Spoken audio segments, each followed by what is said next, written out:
आज हम लोग रिफ्रैक्शन ऑफ लाइट से रिलेटेड एक बहुत ही इंपॉर्टेंट टॉपिक उठाते हैं जो कि है टोटल इंटरनल रिफ्लेक्शन। चलिए इसको शुरू करते हैं। Let a ray of light travel from a medium of higher refractive index n1 to a medium of lower refractive index n2 as shown in the figure. After refraction the ray of light bent from the normal.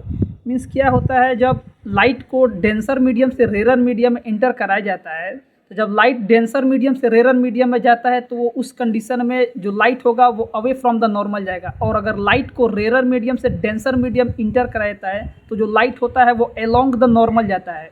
Means अगर light को denser medium से rare medium था तो वो normal से दूर जाएगा, और अगर रेयर मीडियम से डेंसर मीडियम में लाइट को इंटर कराते हैं तो वो नॉर्मल के तरफ टुवर्ड्स, मीन्स नॉर्मल के पास से होकर गुजरेगा, बेंट करेगा। Now, if the angle of incidence I increases, the angle of refraction R increases। Means बोल रहा है अगर इंसिडेंस एंगल बढ़ेगा तो उसी रेट में रिफ्रैक्शन एंगल भी बढ़ेगा।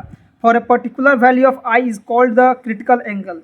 एक्चुअल क्रिटिकल एंगल क्या होता है, जब लाइट को डेंसर मीडियम से रेयर मीडियम में पास कराया जाता है तो मीन्स वो अमाउंट, वो एंगल मीन्स इंसिडेंस एंगल जिस पर कि लाइट को अगर डेंसर मीडियम से इंटर कराया जाए तो जो सेपरेटिंग मीडिया है, मीन्स ये रेयर मीडियम और ये डेंसर मीडियम, तो जो सरफेस होता है दोनों को सेपरेट करने वाला, अगर हम इंसिडेंस लाइट को डेंसर मीडियम से रेयर मीडियम इंटर कराते हैं और रिफ्रैक्शन के बाद अगर रिफ्रैक्शन लाइट अगर सरफेस के पैरेलल जाता है, मीन्स उसके सरफेस पर ही इंक्लाइन ऐसे 90 डिग्री का एंगल बनाने चला जाता है, तो जो नीचे का एंगल बनता है इंसिडेंस एंगल, उसी को बोलते हैं क्रिटिकल एंगल।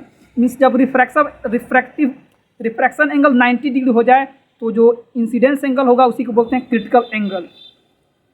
अब बोल रहा है का then the refraction angle comes out to the surface of separating the media, what happen for the angle of incidence greater than the critical angle. बोल रहा है अगर क्रिटिकल एंगल से ज़्यादा एंगल से अगर लाइट को हम पास कराते हैं रिफ्रैक्शन में तब क्या होगा। You would accept the angle of refraction to be more than 90 degree. जाहिर सी बात है रिफ्रैक्शन एंगल 90 डिग्री से ज़्यादा होगा।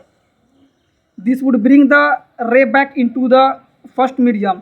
कंडीशन क्या होता है, जब अगर इंसिडेंस लाइट को क्रिटिकल एंगल से ज़्यादा एंगल पर बेंड कराते हैं तो वो रिफ्रैक्शन का प्रॉपर्टी शो नहीं करेगा, उसके बाद वो रिफ्लेक्शन की तरफ बिहेव करेगा।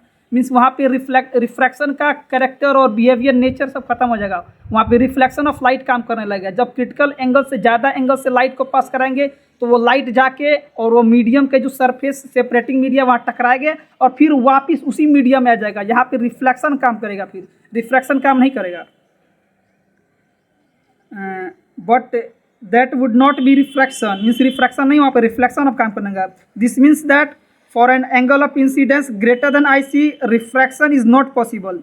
मीन्स जब क्रिटिकल एंगल से ज़्यादा एंगल होगा वहाँ पे रिफ्रैक्शन शो नहीं करेगा, रिफ्लेक्शन होगा। सो द रे reflect back into the first medium.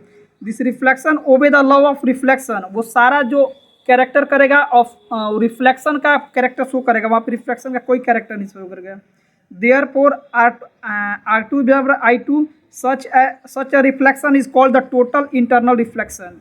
Total internal reflection वही होता है जब क्रिटिकल एंगल से ज़्यादा एंगल से लाइट को डेंसर मीडियम से रेयर मीडियम इंटर करा जाते हैं तो आफ्टर स्ट्राइकिंग द मीडिया जो लाइट होता है वो दूसरे मीडियम में जाने के बजाय उसी मीडियम में रिफ्लेक्ट कर जाता है, और इसी को कहते हैं टोटल इंटरनल रिफ्लेक्शन। नाम ही है total internal reflection. Means total यानी कि जितना लाइट को पास मतलब स्ट्राइक करे पूरा का पूरा लाइट उसी मीडियम में वापस आ जाए, टोटल इंटरनल रिफ्लेक्शन। टोटल यानी कि पूरा, इंटरनल माने अंदर, मतलब जिस मीडियम से इंटर करा रहे उसी में फिर वापस आ जाए। और रिफ्लेक्शन, टोटल इंटरनल रिफ्लेक्शन मतलब जितना का जितना लाइट हम स्ट्राइक किए सेम टू सेम उतना ही अमाउंट ऑफ लाइट उसी मीडियम में फिर वापस आ जाए, इसी को बोलते हैं total internal reflection. Next video में किसी और टॉपिक से रिलेटेड बात करेंगे, तब तक बाय।